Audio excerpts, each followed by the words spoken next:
He lifted her high in the air, he sniffed and roared and smelled her there. Lord Aurane Waters has returned from Dragonstone with news that the fortress has fallen.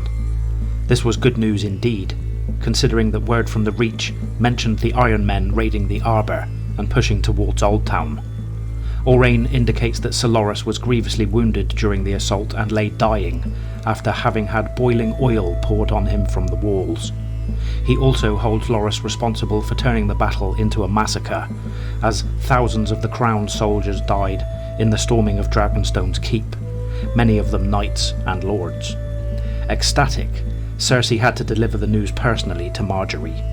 The young queen is appalled by Cersei's description of the fate of her brother and commands Cersei to get out of her quarters.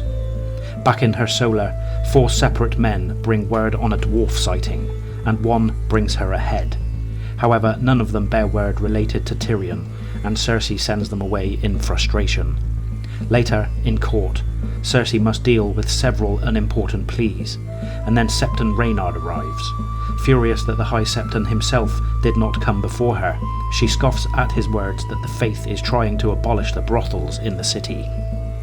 Pycelle brings word that Lord Giles may not live much longer, but Cersei demands that the Grand Maester do his utmost to keep the old man alive. At dinner with her son Tommen, she mentions that Margaery has been urging him to attend court, to which Cersei responds how much she'd like to see the young queen's tongue torn out. Tommen yells at his mother, and as punishment for his outburst, she commands Sir Boros to oversee the lashing of the Boy King's whipping boy by Tommen himself, rather than a knight. During the night, Cersei dreams of her visit to the witch back when she was 10 years old. She vividly recalls Maggie the Frog's plea that they leave her, but Cersei and Melara will not back down. Maggie commands them to cut open their thumbs, and the old Easterner tastes their blood. She prophesied that Cersei would marry the king, not the prince, as Cersei thought, but her husband would father 16 children and Cersei only 3, and that she would reign as queen only until there comes another, younger and more beautiful, to cast you down and take all that you hold dear.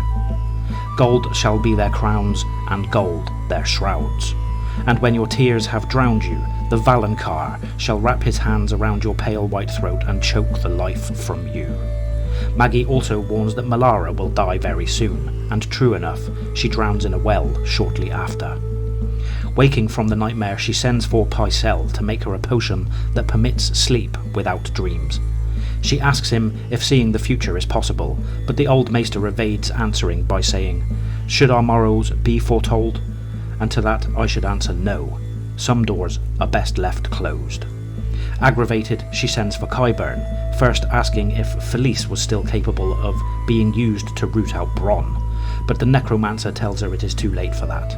Then she inquires of him the same she had asked of Pycelle. We learn that Maggie was from the Far East and had married a wealthy merchant. Their son was upjumped to a petty lord by Cersei's grandfather.